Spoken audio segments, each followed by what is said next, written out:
आज हम लोग कैंडल्स के बारे में पढ़ेंगे। कैंडल्स क्या होती है। मार्केट में मेनली दो टाइप की कैंडल्स है, बुलिश और बेयरिश। बुलिश मतलब हमारी ग्रीन टाइप की कैंडल और बेयरिश मतलब रेड टाइप की कैंडल। तो बुलिश मार्केट किसे कहते हैं? जब भी मार्केट में स्टॉक ऊपर जाता है वो बुलिश होता है और जब भी मार्केट में स्टॉक नीचे जाता है वो बेयरिश होता है। ओके, तो ये दो टाइप की कैंडल्स हमें बताई गई है, ग्रीन कैंडल और रेड कैंडल। ग्रीन कलर हमारी बुलिश कैंडल है और रेड कलर हमारी बेयरिश कैंडल का है। तो इसके अंदर हम उसके पार्ट देखते हैं कि क्या क्या पार्ट्स होते हैं। तो यह है रियल बॉडी। ओके, जैसे रेड कैंडल और ग्रीन कैंडल में यह है रियल बॉडी और यह है उसकी टेल।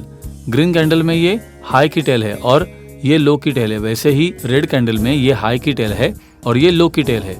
कई लोग इसे शैडो भी बोलते हैं, टेल भी बोलते हैं। टेल मतलब उसका अपर शैडो भी है और लोअर शैडो भी है। जैसे यहाँ पे भी अपर शैडो और लोअर शैडो दिया गया है। तो ये हमें बताती है कि कैंडल्स में बायर्स कितने हैं और कितने सेलर्स है। उसका बिहेवियर हमें पता चलता है कि कहाँ पर बायर्स ज्यादा है और कहाँ पर सेलर्स ज्यादा, कौन डोमिनेट कर रहा है वो हमें कैंडल्स बताएगी। तो ये कैंडल्स के अंदर उसका जो हाई होता है और ये लो होता है वो सपोर्ट और रेजिस्टेंस की तरह काम करता है। ये पूरी कैंडल बन गई 5 मिनट की, 10 मिनट की। कोई भी कैंडल का जो हाई होता है, अगर ये हाई नेक्स्ट कैंडल को तोड़े तो ये उसका रेजिस्टेंस है। अगर उसके ऊपर नेक्स्ट कैंडल को तोड़े तो उसके ऊपर हम लोग ट्रेड कर सकते हैं। वो चीज़ अब हम आगे देखेंगे। लेकिन ये जो ऊपर की कैंडल का जो हाई है वो एक रेजिस्टेंस की तरह काम करेगा और ये कैंडल है उसका जो लो है वो सपोर्ट की तरह काम करेगा। जब तक किसी भी कैंडल का लो नेक्स्ट कैंडल से ना टूटे तब तक वो बुलिश ट्रेड में रहता है और सेम जिस कैंडल का हाई नेक्स्ट कैंडल से ना टूटे वो बेयरिश ही रहेगा। कैंडल से हमें ट्रेड्स नहीं लेने हैं, ना ही टारगेट का पता लगेगा। हमें ये चेक करना है कि मार्केट का सेंटीमेंट क्या है, बायर्स और सेलर्स कहाँ पर ज्यादा जोर लगा रहे हैं। मार्केट को ऊपर ले जाने में या नीचे ले जाने का रीजन हमें कैंडल्स का स्टडी करने से पता लगेगा। जब तक प्रीवियस जो कैंडल होता है उसका लो या हाई नहीं टूटता है तब तक उसका पावर बना रहता है और कंटिन्यूस कैंडल का लो या हाई नहीं टूटता, चार्ट आगे बढ़ता है तो उसको चेक करके हम लोग उस पर ट्रेड सेटअप करते हैं। ओके, क्लियर है? तो ये कैंडल के बारे में हम लोगों ने समझ लिया है। तो अब हम लोग कितनी टाइप्स की कैंडल होती है वो हम चेक करेंगे। तो यहाँ पे हमें टाइप्स ऑफ कैंडल्स बताई जाएगी, डोजी, हैमर और inverted hammer, hanging man, bullish engulfing, bearish engulfing, bullish marubozu, bearish marubozu. ये सारी कैंडल्स के टाइप्स है जिस पर हम लोग चेक करेंगे कि कैसे कैसे उनके चार्ट्स बनते हैं या हम लोग ट्रेड किस में ले सकते हैं और क्या उसका बिहेवियर रहता है। उसकी वजह से हमें चार्ट एनालिसिस में कितना कॉन्फिडेंस आ सकता है वो हम लोग ये टाइप्स ऑफ कैंडल से पता लगाएंगे। तो इस टाइप्स ऑफ कैंडल्स में से हम लोग सबसे पहले देखेंगे डोजी कैंडल। ये डोजी कैंडल कैसे बनती है और कैसे वर्क करती है, इस पर हम लोग क्या चेक कर सकते हैं वो हम लोग देखेंगे। तो ये पहली कैंडल है हमारी डोजी कैंडल। ये कैंडल बहुत रेयर केस में मिलती है इंट्राडे चार्ट में, क्योंकि इसमें परफेक्ट डोजी कैंडल बनना बहुत ही मुश्किल है। परफेक्ट डोजी वो होता है जिसमें ओपन और क्लोज प्राइस दोनों सेम मतलब इक्वल हो। ऐसा बहुत कम बार होता है जहाँ पर ओपन एंड क्लोज प्राइस एकदम सेम हो, इसलिए परफेक्ट डोजी इंट्राडे में बहुत कम मिलती है। ये जो डोजी कैंडल है उसमें ये बॉडी जो हम लोगों ने पहले देखा है कि कैंडल की रियल बॉडी जो होती है वो बहुत कम पाई जाती है, क्योंकि उसका ओपन प्राइस और क्लोज प्राइस बहुत सेम रहता है। इसमें बायर्स और सेलर्स होते हैं वो एक ही लेवल पे रहते हैं, मतलब इसके अंदर ना बायर्स हावी होते हैं ना सेलर्स हावी होते हैं। डोजी के भी कई अलग नाम दिए गए हैं, dragon fly doji, gravestone doji जैसे। तो ये एक या दो डोजी के अलग प्रकार ही है, लेकिन इसमें हम लोग ट्रेड नहीं करते। सिर्फ इसमें हम लोग देखेंगे कि बायर्स और सेलर्स का बिहेवियर कैसे रहता है। चलिए हम लोग चार्ट पर देखते हैं डोजी कहाँ पर होती है और कैसे हम लोग उस पर ट्रेड कर सकते हैं या नहीं कर सकते। तो ये फर्स्ट कैंडल देखिए, इसमें क्या हुआ, प्राइस यहाँ से ओपन हुआ, फिर इसमें बायर्स ये कैंडल को ऊपर ले गए और फिर से सेलर हावी हुए तो ये कैंडल को नीचे लेकर आए और फिर से 5 मिनट में हो, 10 मिनट में हो, 15 मिनट में हो या 30 मिनट में हो, ये चीज चलती रही। 5 मिनट, 10 मिनट, 15 मिनट तक बायर्स कैंडल को ऊपर लेते गए। बायर्स कैंडल्स को ऊपर लेके जा रहे हैं और उसके बाद सेलर्स हावी हुए तो वो लोग कैंडल को नीचे ले आए और 5 मिनट, 10 मिनट और 15 मिनट में जो भी कैंडल्स हो उसके बाद ये प्राइस वहीं पर क्लोज हुआ जहां पर कैंडल ने ओपन किया था, मतलब उसका ओपनिंग प्राइस और क्लोजिंग प्राइस सेम हो गया। तो इसके अंदर हम लोग चेक करेंगे कि इसमें हावी कौन रहा। यहाँ पर कैंडल ओपन हुई, ये उसका ओपन प्राइस हो गया। यहाँ पर बायर्स हावी हुए, बायर्स इसको ऊपर ले गए, फिर इस टॉप पे आकर यहाँ पर सेलर्स हावी हुए, तो सेलर्स इसको नीचे ले गए यहाँ तक, और फिर यहाँ से फिर ये बायर्स हावी हुए। ये 5 मिनट 10 मिनट जो भी आप लोगों ने टाइम फ्रेम सिलेक्ट किया है वो एक बनेगी, 5 मिनट की, 10 मिनट की, 15 मिनट की, जो भी है, तो उसके अंदर ये चीज़ चलती रहेगी। 5 मिनट के लिए बायर्स हावी रहे, सेलर्स हावी रहे, फिर बायर्स हावी रहे, वो 5 मिनट तक सब चीज़ें चलती रही, और फिर यहाँ पे जहाँ पे भी ओपन हुआ था वहाँ पे आकर ये चीज़ क्लोज हो गई। तो इसमें हम लोग चेक करेंगे कि यहाँ से स्टार्ट हुआ, ऊपर गया, फिर नीचे आया, फिर ऊपर गए, फिर नीचे आया, और उसके बाद जहाँ पर क्लोज हुआ यहाँ पे नेक्स्ट कैंडल बनेगी, वो ऊपर जाएगी या नीचे जाएगी तो वो पता नहीं, लेकिन ये कैंडल यहाँ पर क्लोज हो गई। तो यहाँ पे सबसे लास्ट में कौन हावी है, यहाँ पर कौन हावी है, मतलब कौन डोमिनेट कर रहा है, तो लास्ट में नीचे लाकर यहाँ पे छोड़ दिया होगा, तो मतलब सेलर्स हावी है। अगर ऊपर यहाँ पर क्लोज होती तो ये वहां पर नीचे से ऊपर ले गए तो बायर्स हावी होंगे, लेकिन ये ऊपर गई फिर नीचे यहीं पर क्लोज हो गई, मतलब यहाँ पर सेलर्स हावी है। ओके, तो क्लियर हो गया। तो ऐसे हमारी कैंडल से हमें उनका बिहेवियर पता चलता है कि इसमें बायर और सेलर कौन कैसे ट्रेड कर रहा है। तो ये फर्स्ट कैंडल को हम लोग कहेंगे बेयरिश डोजी। तो इसके लो के ब्रेकआउट पर हम लोग ट्रेड कर सकते हैं। उसका स्टॉप लॉस क्या होगा, ये डोजी का हाई, वो उसका स्टॉप लॉस होगा। ओके, तो वैसे ही सिर्फ कैंडल्स पर ट्रेड नहीं लेना है, लेकिन बहुत कुछ चेक कर सकते हैं। अगर हम लोग ये ट्रेड करेंगे तो इसमें लॉस कम होगा या प्रॉफिट ज़्यादा होगा, वो हम लोग चेक करेंगे। इससे अब हम सेकंड कैंडल की बात करते हैं। ये सेकंड कैंडल कैसे बनती है और कैसे फॉर्म होती है। मार्केट में अगर अच्छा ट्रेडर बनना है तो चार्ट को, कैंडल को, मार्केट के बिहेवियर को पढ़ना सीखो और विजुअलाइज करना सीखो कि मार्केट में क्या हो रहा है, मार्केट कैसे वर्क कर रहा है। ओके, उसकी क्या कंडीशन बन रही है, ये अब सेकंड कैंडल में हम लोग देखेंगे। सेकंड कैंडल में सोचो क्या हो रहा है। पहले बायर हावी हुए, कैंडल को ऊपर ले गए, मार्केट को ऊपर ले गए, बायर हावी हुए हैं, मार्केट ऊपर लेके गए, ये हमारी कैंडल ऊपर तक फॉर्म हुई। उसके बाद क्या हुआ, फिर से सेलर्स हावी हो गए तो यहाँ नीचे आ गई, सेलर्स नीचे ले गए, और फिर क्या हुआ, फिर उसके बाद फिर से बायर्स हावी हुए और मार्केट को ऊपर लेके गए। ये चीज़ 15 मिनट 10 मिनट जो भी कैंडल हम लोगों ने टाइम फ्रेम सिलेक्ट किया है उसके अंदर यही चीज़ चलती रही। 5 मिनट 10 मिनट 15 मिनट तक बायर्स हावी हुए, फिर सेलर्स हावी हुए, फिर बायर्स मार्केट को ऊपर ले गए, और 5 मिनट या 10 मिनट के बाद ये कैंडल यहीं पर आकर क्लोज हो गई। ओके, हमें इस कैंडल में पता नहीं चलेगा कि इसमें बायर्स डोमिनेट कर रहे हैं या सेलर्स डोमिनेट कर रहे हैं, क्योंकि ओपन भी यही से हुई थी और क्लोज भी यहीं पे आके हुई है। तो इसके नेक्स्ट वाली कैंडल में हम लोग देखेंगे कि मार्केट मूव कहाँ पे देता है, और कैंडल्स आपको बिहेवियर बता सकती है, स्टॉप लॉस बता सकती है, लेकिन टारगेट नहीं बता सकती है। आपको इसके लिए सपोर्ट और रेजिस्टेंस चेक करना पड़ता है, वो चीज़ अब हम लोग सीखेंगे। ओके, तो हमें ये पता चल गया कि कैंडल्स फॉर्म कैसे होती है, हमें कैसे चेक करना है किसी भी कैंडल को, 5 मिनट की हो, 10 मिनट की हो, या कोई भी हो, या 1 आवर की क्यों ना हो। ये फर्स्ट वाली पिक्चर देखिए, इसमें 10 बजे के आसपास आपको ये डोजी कैंडल दिख रही है। ओके, तो डोजी के अंदर हम लोगों ने क्या देखा कि यहाँ से जब डोजी का ब्रेकआउट होगा यहाँ से, तो उसके ऊपर हम लोग ट्रेड ले सकते हैं, और डोजी के नीचे जो ये डोजी का एंड है वहां पर हमारा स्टॉप लॉस रहेगा। तो हम लोग यहाँ से इसका जो हाई है उसके ब्रेकआउट पर हम लोग ट्रेड लेंगे, और जैसे मार्केट उसके ऊपर गया और वहां पे आपको अपना टारगेट मिल गया, अपने आप का टारगेट अचीव कर लिया। डोजी पर आपको ट्रेड नहीं करना है, लेकिन आपको बस मार्केट का व्यू समझना है। यहाँ पे बुलिश डोजी बन गई है, इसके हाई पर अगर आपने ट्रेड ले लिया, उसके हाई का जो ब्रेकआउट हो गया तो आपने ट्रेड ले लिया। हमें ट्रेड नहीं लेना है, लेकिन मैं बता रहा हूँ कि यहाँ पर आपका व्यू हो गया बुलिश व्यू। जैसे भी यहाँ पे बुलिश डोजी हो गई, आपका डिसाइड हो गया कि इसके ऊपर अगर मार्केट जाएगा तो हम लोग ट्रेड लेंगे। आपको ट्रेड लेना नहीं है, क्योंकि आपका ट्रेड तो बन गया है नेक्स्ट कैंडल में, आप बुलिश हो मार्केट के लिए, लेकिन उसका हाई टूटने पर आप लोगों ने ट्रेड लिया है। पर टारगेट कितना रखोगे ये आपको कैंडल्स नहीं बताती है। तो ऊपर क्या प्राइस है, लेकिन कितना ऊपर गया, थोड़ा सा ऊपर गया, लेकिन फिर आपका असल कट हो गया। ये सेकंड पिक्चर में हम लोग देखते हैं कि यहाँ पर भी एक डोजी बनी हुई है और यहाँ पर भी एक डोजी बनी हुई है। यहाँ पर एक बेरिश डोजी बनी है और यहाँ पर एक बुलिश डोजी बनी है, यहाँ पर एक न्यूट्रल डोजी बनी है। यहाँ पर हम लोग इस पर ट्रेड नहीं ले सकते, क्योंकि देखिए यहाँ पर हम लोगों ने अगर ट्रेड लिया होता तो हमारा स्टॉप लॉस लग गया होता, क्योंकि यहाँ पर हमारा ट्रेड एग्जीक्यूट हुआ और ये हमारा एसएल था, तो ये नेक्स्ट कैंडल में हमारा एसएल लग गया। सेम यहाँ पर भी हम लोगों ने यहाँ इसके हाई के ऊपर ट्रेड लिया और फिर आगे चलकर वो नेक्स्ट कैंडल में हमारा एसएल यहाँ पर लग गया। तो जैसे हमने पहले बताया कि हम लोग डोजी पे ट्रेड नहीं लेंगे, लेकिन हम मार्केट का सेंटीमेंट समझेंगे, बुलिश व्यू है या बेरिश व्यू है।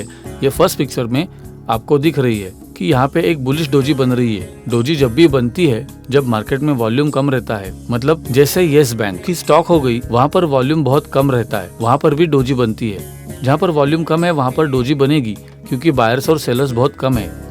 इसलिए उस टाइम फ्रेम को जो कैंडल बनती है उसके अंदर उसकी डोजी भी बन सकती है। इसका मतलब ये नहीं है कि मार्केट बुलिश हो गया या बेरिश हो गया। ओके, तो ये डोजी बन जाने से हम लोग यहाँ पर ट्रेड नहीं ले लेंगे। ये यहाँ से इसका नीचे का लेवल ब्रेकआउट हुआ तो हम लोग सेल साइड चले गए, या यहाँ से इसका ऊपर का ब्रेकआउट हुआ तो हम लोग बाय साइड चले गए। नहीं, यहाँ पे देखो, यहाँ पे दोनों साइड पे हमारा स्टॉप लॉस कट हो गया है। वैसे हम लोग ये डोजी को या कोई भी कैंडल को इस पे हम लोग ट्रेड नहीं लेंगे, लेकिन हम लोगों को ये दिमाग में रखना है, ये समझना है कि मार्केट ने कहाँ पे मूव करना चाहिए। अब ये डोजी की वजह से नेक्स्ट मूव में, नेक्स्ट मिनट में मार्केट कहाँ पर जा सकता है, यह हमें सिर्फ टेक्निकल एनालिसिस करना है। ओके, डोजी अगर बनती है तो ज्यादा फायदेमंद रहती है। एक चीज है कि डोजी जब भी बने मार्केट के बॉटम पे बने, ये जो बुलिश डोजी है जो ये यहाँ पर बनी होती है, तो यहाँ से वो बहुत ऊपर तक जा सकती थी, या ऐसा ट्रेंड रिवर्सल बन जाता है। तो जो डोजी बनती है वो ट्रेड रिवर्सल में बहुत अच्छा काम करता है। ये या तो बॉटम पे बने या टॉप पे बने, डोजी बहुत अच्छा ट्रेड रिवर्सल का काम कर सकती है। वैसे ही हैमर में भी ऐसा होता है कि ये वो बॉटम पे बने या टॉप पे बने, बहुत अच्छा काम करती है। वो बड़ी मूव के लिए जाती है, जैसे कि यहाँ से एक नीचे नीचे डाउन साइड आई और फिर नीचे एक डोजी बन गई, बुलिश डोजी बन गई। मतलब उसके बाद यहाँ पे क्या हुआ कि अब मार्केट बहुत गिर गया है और सेलर्स थक गए हैं। मतलब बायर्स को लगता है कि इससे ज्यादा अब नीचे नहीं जाएगा, तो वहां पर एक बनेगी और फिर बाद में ऊपर की तरफ ट्रेड रिवर्सल होगा। वहां पर डोजी और हैमर बहुत अच्छा काम करती है। तो हमें बस यही सिर्फ चेक करना है कि ये कहां पर बनती है और वहां पे बायर्स और सेलर्स का माइंडसेट क्या होता है और मार्केट में अगली मूव क्या हो सकती है, यह हमें चेक करना है। ओके, तो हम लोग नेक्स्ट देखेंगे। नेक्स्ट आता है हैमर। जैसे मैंने बताया कि डोजी और हैमर ये सेम प्रकार का ही है। डोजी में बहुत कम बॉडी रहती है, लेकिन ये जो हैमर होता है वो हैमर की तरह दिखता है, जिसे हम लोग रियल बॉडी बोलते हैं। वो पार्ट ज्यादा रहता है। जब हम लोग डोजी में देखेंगे तो डोजी में बहुत कम दिखेगा। यहाँ पे जो ये रियल बॉडी है वो बहुत कम दिखेगी, लेकिन जो हैमर होता है उस हैमर के अंदर ये बॉडी पार्ट ज्यादा रहता है। तो वहां पर आपको पता चलेगा कि ये ग्रीन या रेड कौन सी बन रही है। कलर का कोई डिफरेंस नहीं रहेगा, लेकिन हमें समझना है सेंटीमेंट। हमें समझना है कि बायर्स और सेलर्स वहां पर क्या ज्यादा है। हैमर कैसे नाम पड़ा? तो ये देखो, हथौड़े की तरह दिख रहा है, इसलिए उसका नाम हैमर है। ऐसे कैंडल बनती है तो उसको हैमर कहा जाता है। ये कैंडल सेम होती है, डोजी की तरह ही होती है। डोजी की तरह ही है कि ये चार्ट पर कहीं पे भी बॉटम पर बन जाए तो वो बहुत अच्छा ट्रेड रिवर्सल बताया जाता है, जैसे डोजी और ये हैमर। डोजी में क्या होता है कि बॉडी पार्ट ज्यादा नहीं होता, लेकिन यहाँ पर देखिए, यहाँ पे बॉडी पार्ट ज्यादा है। तो ये हमारा परफेक्ट हैमर हो गया। ये परफेक्ट डोजी नहीं है, ये हैमर ही है, लेकिन उसका बॉडी पार्ट कम है। तो जैसे मैंने पहले भी बताया कि यहाँ पर अगर नीचे की तरफ यहाँ पे जो बन गया था, देखिए यहाँ पे मार्केट सेल साइड जा रहा था, लेकिन यहाँ पर बाइंग एक्टिव हो गया, बायर्स एक्टिव हो गए, तो यहाँ से अब ये ट्रेड रिवर्सल बता दिया। तो यहाँ से ऊपर मार्केट बाय की तरफ जा रहा है, मतलब इसने ये अप साइड ट्रेड रिवर्स कर दिया। वैसे ही अगर हम लोग इन्वर्टेड हैमर को देखे, देखिए इन्वर्टेड हैमर यहाँ पे हम लोग अगर ट्रेड लेना चाहे तो जब यहाँ से ब्रेकआउट हुआ तो ये यहाँ से हम लोगों ने सेल साइड ट्रेड लिया। यहाँ से नीचे हमारा ये स्टॉप लॉस हो गया, यहाँ से हमारा ट्रेड एग्जीक्यूट हुआ और यहाँ तक हम लोगों ने प्रॉफिट बनाया। लेकिन यहाँ पर भी कैंडल हमें प्रॉफिट कब बुक करना है वो चीजें नहीं बताएगी। इसके लिए हमें सपोर्ट और रेजिस्टेंस ही चेक करने पड़ते हैं, या फिर ट्रेड लाइन चेक करनी पड़ती है। ओके, तो ये हैमर कैंडल सबको चार्ट पर लाइव ट्रेडिंग के टाइम पे बहुत बार देखने को मिलेगी। ये बायर्स और सेलर्स की साइकोलॉजी को समझने के लिए है। हैमर पर फ्रेश ट्रेड नहीं लेना है, क्योंकि ये चार्ट में एक दिन या 5-7 कैंडल्स ऐसी आपको मिल जाएगी, लेकिन आप इन आउट एग्जिट कितनी बार करोगे, ट्रेड लोगे, ट्रेड एग्जिट करोगे, हमें इसमें स्टॉप लॉस भी ज्यादा लग सकता है। इसलिए हमें ट्रेड नहीं लेना है, लेकिन हमें समझना है कि बायर्स और सेलर्स का माइंडसेट क्या है। ओके, तो ये आपका बेसिक्स है। इस पर ट्रेड लेना है या नहीं लेना है वो हम लोग आगे देखेंगे, लेकिन ये सारी चीजें आपकी अंडरस्टैंडिंग और नॉलेज के लिए है। मार्केट कैसे वर्क करता है, कैसे मार्केट में बायर्स और सेलर्स की मूवमेंट आपको समझ में आ जाएगी, वो भी मैं आपको बता रहा हूँ। तो हम लोगों ने डोजी देख लिया, हैमर देख लिया, इन्वर्ट हैमर देख लिया, वो कैसे वर्क करता है, उसके अंदर बायर और सेलर की जो माइंडसेट है वो क्या रहती है, हम लोगों ने ये पता कर लिया। और हम लोग आगे देखते हैं। इसमें हम लोग फ्रेश ट्रेड नहीं लेंगे, लेकिन फ्रेश ट्रेड के लिए एक और बहुत अच्छी स्ट्रेटेजी है जो इंगल्फिंग है। मैं इंगल्फिंग के बारे में बताता हूँ कि इंगल्फिंग होता क्या है। अगर फ्रेश ट्रेड लेना है तो ये सिर्फ एक चीज है जो मैं पर्सनली इस पर ट्रेड करता हूँ, सिंगल इंगल्फिंग पे। ये जो डोजी और हैमर पे मैं कभी फ्रेश ट्रेड नहीं लेता। तो यहाँ पर बेरिश इंगल्फिंग और बुलिश इंगल्फिंग पिक्चर आपको दिख रहा है कि इंगल्फिंग में क्या होता है। इंगल्फिंग का मतलब है खा जाना। मतलब ये यहाँ पे जो कैंडल बनी है उसे अगली वाली कैंडल उसके पहले की कैंडल को पूरी तरह से खा जाती है। तो उसके बाद जो अगर इसका ब्रेकआउट होता है वहां पर हम लोग ट्रेड ले सकते हैं। पर्सनली मैं इसके ऊपर ट्रेड करता हूं। जो हमने डोजी देखी और हैमर देखा उस पे हम लोग फ्रेश ट्रेड नहीं लेंगे, लेकिन ये इंगल्फिंग होता है, इसके ऊपर हम लोग हमारा फ्रेश ट्रेड ले सकते हैं। उसके ब्रेकआउट पर तो यहाँ पे बेरिश इंगल्फिंग बताई है, यहाँ पे बुलिश इंगल्फिंग बताई है। जो इंगल्फिंग कैंडल होती है ये बहुत ही पावरफुल कैंडल होती है। इसके ब्रेकआउट पे आप लोग ट्रेड कर सकते हो। इंगल्फिंग कैंडल्स है, उसमें भी बहुत सारे टाइप्स है। हम लोग समझते हैं कि वो क्या क्या है। हम लोग पहले बेरिश इंगल्फिंग की बात करते हैं। बेरिश इंगल्फिंग में क्या होता है कि जब भी कोई भी बड़ी कैंडल नेक्स्ट मतलब अगली उसकी प्रीवियस कैंडल को जो छोटी है उसको पूरी इंगल्फ कर जाए, खा जाए, और उसके बाद जब उसका लो ब्रेकआउट हो, ये उसका लो ब्रेकआउट है, उसके ऊपर हम लोग ट्रेड ले सकते हैं और उस पर हमारा स्टॉप लॉस होगा। इस कैंडल पे जो ये इंगल्फिंग वाली कैंडल है उसका हाई हमारा स्टॉप लॉस हो जाता है। और वैसे ही बुलिश इंगल्फिंग में जब भी ये कैंडल बुलिश इंगल्फिंग कैंडल उसकी प्रीवियस कैंडल को खा जाती है, स्मॉल कैंडल को इंगल्फ कर जाती है, और जब भी उसका हाई यहाँ पर देखिए, यहाँ पे लो ब्रेक होने पे हमको ट्रेड लेना है, और यहाँ पे जब उसका हाई ब्रेक होता है उसके ऊपर हम लोग ट्रेड लेंगे और हमारा ये स्टॉप लॉस हो जाता है। ये बुलिश इंगल्फिंग का जो लो होगा वो हमारा स्टॉप लॉस होगा। जैसे मैंने आपको पहले भी बताया कि इंगल्फिंग के और टाइप्स होते हैं। तो इंगल्फिंग में 3 टाइप्स होते हैं। पहला टाइप है एक इंगल्फ, एक कैंडल को इंगल्फ कर जाए। ओके, दूसरा टाइप है एक से ज्यादा कैंडल्स को इंगल्फ कर जाए, और तीसरा टाइप है ये पूरी कैंडल टेल के साथ इंगल्फ कर जाए, बॉडी और टेल के साथ खा जाए। तो वो बहुत पावरफुल होती है। एक से ज्यादा मतलब यहाँ पे इसको भी इंगल्फ कर दिया, इसको भी इंगल्फ कर दिया, तो ये ज्यादा पावरफुल हो गई। यहाँ पर एक और कैंडल को ये इंगल्फ कर जाती है, मतलब 3 कैंडल 4 कैंडल को इंगल्फ कर जाती है, और उसके बाद उसका ब्रेकआउट होता है अप साइड या डाउन साइड, तो हम लोग वहां पर ट्रेड कर सकते हैं। वो ज्यादा पावरफुल है। ये जो बेयर इंगल्फिंग या बुलिश इंगल्फिंग होगी और बहुत ज्यादा पावरफुल होगी। ओके, तो हम लोग देखते हैं कि लाइव चार्ट में ये कैसे इंगल्फिंग कैंडल्स बनती है। यहाँ फर्स्ट पिक्चर में देखिए, तो मॉर्निंग की कैंडल में उसने प्रीवियस देखी 5 कैंडल्स को बॉडी के साथ, बॉडी एंड टेल के साथ इंगल्फ कर लिया है। यहाँ पर देखिए ये सारी जो कैंडल्स होती है मॉर्निंग में जब भी बनती है तब बहुत अच्छा ट्रेड हमें दे देती है। ये मॉर्निंग वाली कैंडल है। उसने अगले प्रीवियस डे की भी हम लोग चेक कर सकते हैं। अगर मॉर्निंग में हम लोग ट्रेड लेना चाहते हैं तो इस पर हम लोग बहुत अच्छा फ्रेश ट्रेड ले सकते हैं। देखिए यहाँ पर बेरिश इंगल्फिंग बनी है। बेरिश इंगल्फिंग ने क्या किया, अगले दिन के ये 5 कैंडल्स को टेल के साथ बॉडी के साथ इंगल्फ कर लिया। अब यहाँ और यहाँ पर उसका जब ब्रेकआउट होगा तो हम लोग ट्रेड लेंगे और यहाँ से यहाँ तक हमारा ट्रेड एग्जीक्यूट हो जाएगा। मैंने पहले भी बताया था आपको, यहाँ से ट्रेड मिल सकता है, लेकिन आपको आपका प्रॉफिट कब बुक करना है ये कैंडल से पता नहीं चलेगा, वो आपको सपोर्ट और रेजिस्टेंस से ही पता चलेगा। ये हमारा स्टॉप लॉस हो गया और यहाँ से हमारा ट्रेड एग्जीक्यूट हुआ, और यहाँ तक हम लोगों को अगर प्रॉफिट बुक करना है तो यहाँ पर बुक कर दिया, लेकिन अभी भी हमारा स्टॉप लॉस नहीं लगा है। पूरा दिन चला गया, यहाँ जाकर हमारा स्टॉप लॉस हिट हो गया। अगर हम लोगों ने ट्रेड एग्जीक्यूट करके ट्रेड कैरी किया है तो अब ये सेकंड पिक्चर में देखते हैं। ये सेकंड पिक्चर में बुलिश इंगल्फिंग बनी है। ये बुलिश इंगल्फिंग ने क्या किया, ये 3 कैंडल को इंगल्फ कर गई, 2 कैंडल को बॉडी और टेल के साथ और 1 का बॉडी पार्ट। तो यहाँ पर जब इसका ब्रेकआउट होगा तो हम लोग ट्रेड लेंगे। तो ये हमारा स्टॉप लॉस हो जाएगा। देखिए यहाँ पर बहुत अच्छा आपको प्रॉफिट अपसाइड में मिला, यहाँ पर हम लोग प्रॉफिट बुक कर सकते हैं। ओके, तो ये हमें इसके हाई पर 100% यहाँ पर हम लोग ट्रेड ले सकते हैं। यहाँ पर हमारा ट्रेड बनता ही है। देखो बहुत अच्छा प्रॉफिट आपको बना कर देता है ये।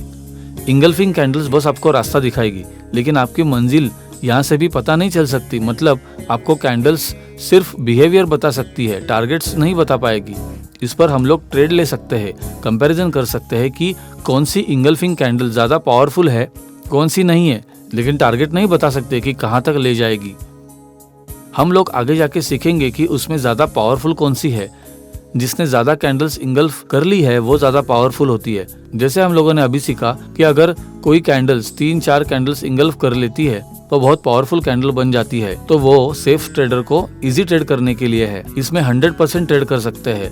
हम लोग कैंडल्स पे सिर्फ ट्रेड नहीं करेंगे, ये सारी चीज़ें सेटअप हो जाने के बाद ही हम लोग ट्रेड करेंगे और स्ट्रेटेजी बनाएंगे, तभी जाके हमारे ट्रेड्स अच्छी तरह से 80% 90% एक्यूरेसी वाले बनते हैं।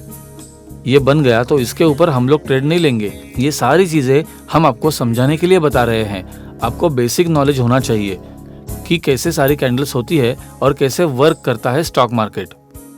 ओके, तो हम लोगों ने ये कैंडल्स भी देख ली। इस पर मैं पर्सनली वर्क करता हूँ, वो मैंने आपको अच्छे से समझा दिया कि इस पर हम लोग कब ट्रेड ले सकते हैं, फ्रेश ट्रेड कब ले सकते हैं और कब हमें अवॉइड करना चाहिए, कौन सी ज्यादा पावरफुल होती है और कौन सी कम पावरफुल होती है। हम लोग उस तरह से उस पर ट्रेड कर सकते हैं। ओके, तो हम लोगों ने बेयर इंगल्फिंग और बुलिश इंगल्फिंग चेक कर लिया है।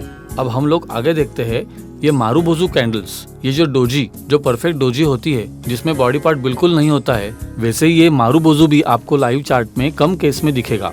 मतलब लाइव ट्रेडिंग आप लोग कर रहे होंगे तभी आपको बहुत कम केस में दिखता है। इंट्राडे में आप लोग इस कैंडल को ढूंढने जाओगे तो आपको आसानी से नहीं मिलेगी। ये मारूबोजू कैंडल्स तब बनती है जब बायर्स और सेलर्स का डोमिनेशन बहुत ही ज्यादा होता है, मार्केट में सारे बायर्स खरीद रहे हो, तभी ये कैंडल लो से लेकर हाई बनने तक बुलिश बन जाती है। मतलब देखो यहाँ पर इसका ओपनिंग प्राइस हो गया, फिर यहाँ से बायर्स ने इतना बाय किया, इतना बाय किया, इतना बाय किया, यहाँ तक जब तक क्लोज नहीं हुई। यहाँ 5 मिनट की कैंडल हो, 3 मिनट की हो या 10 मिनट की कैंडल हो, ये पूरा 10 मिनट तक यहाँ पर बायर्स ही एक्टिव है। जब तक ये क्लोज नहीं हो गए तब तक बायर्स ही एक्टिव रहे। मतलब सोचिए बायर्स को इतना ज्यादा कॉन्फिडेंस है कि ये यहाँ से मार्केट ऊपर ही जाएगा, तब जाकर ये 10 मिनट तक एक्टिव हुई। बायर्स की एक्टिविटी इतनी ज्यादा थी तब जाकर ये मारूबोजू, ग्रीन मारूबोजू मतलब बुलिश मारूबोजू फॉर्म हुई है। वैसे ही ये रेड मारूबोजू, जब यहाँ पर प्राइस ओपन हुई मतलब यहाँ से सेलर्स ने सेल करना स्टार्ट किया। 5 मिनट की, 10 मिनट की, कोई भी कैंडल हो, मान लेते हैं कि 10 मिनट की कैंडल है, ये 10 मिनट में यहाँ से ओपन प्राइस हुई, यहाँ से सेलर्स ने सेल करना स्टार्ट किया, तो 10 मिनट तक जब तक ये क्लोज नहीं हुई तब तक यहाँ पर सेलर्स ने अपनी सेल पोजीशन बनाए रखी। मतलब यहाँ पे इतना ज्यादा सेलिंग प्रेशर है कि मार्केट अब डाउन जाएगा। इसके ब्रेकआउट पर हम लोग ट्रेड कर सकते हैं। मतलब यहाँ से मार्केट और भी डाउन जाएगा और यहाँ से इसके ऊपर आप लोग ट्रेड कर सकते हैं। मतलब मार्केट और भी ऊपर जाएगा।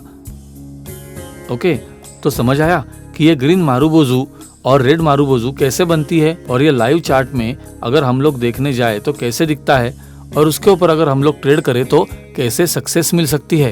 ओके, तो हमें यहाँ पे फर्स्ट पिक्चर में यहाँ पे एक ग्रीन मारूबोजू दिख रही है। ओके, तो यहाँ से हम लोग अगर ट्रेड लेना चाहे, फ्रेश ट्रेड लेना चाहे, तो इसके ब्रेकआउट पे हम लोगों ने ट्रेड ले लिया और ये कैंडल का लो हमारा स्टॉप लॉस हो गया है। ये मारूबोजू में एक चीज रहती है कि आपका स्टॉप लॉस कुछ ज्यादा बड़ा हो जाता है। यहाँ पर देखिए, यहाँ से यहाँ तक आपका स्टॉप लॉस ज्यादा बड़ा हो गया है।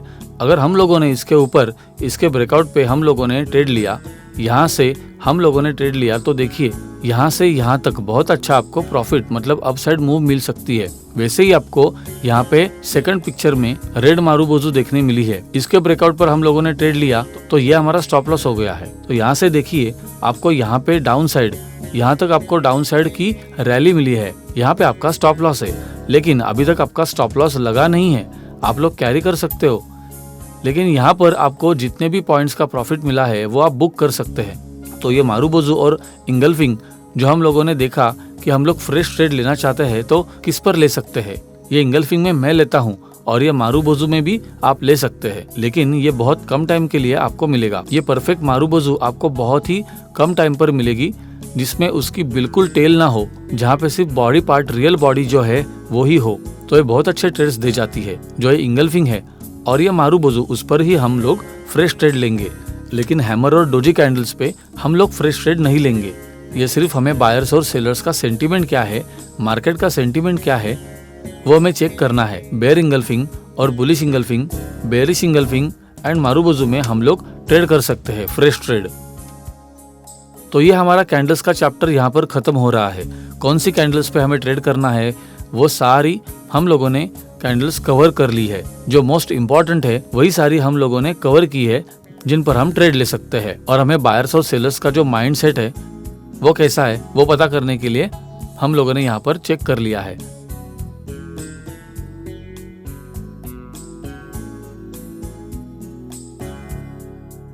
अब आप लोगों को एक मैं होमवर्क देता हूँ कि आप लोग अपनी जो एप्लीकेशन है या फिर आपका वेब पोर्टल है उसके अंदर आप लोग प्रीवियस डेज के चार्ट्स देखिए।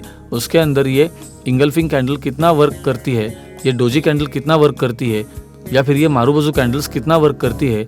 आप उनकी सेंटीमेंट समझिए, उस पर आप लोग वर्क कीजिए। आपकी नोटबुक और पेन लेकर आप लोग जो बैठे हो उसके अंदर ये चीज़ें लिखते जाइए। आप लोग 10 ट्रेड वहाँ पर चेक कीजिए, पेपर ट्रेडिंग कीजिए।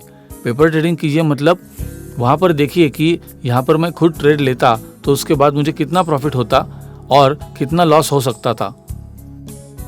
तो मेरे कितने ट्रेड सही जा रहे हैं वो आप चेक कीजिए। आपका होमवर्क है ये, ओके। तो ये हमारा कैंडल्स का फर्स्ट चैप्टर यहाँ पे खत्म हो रहा है।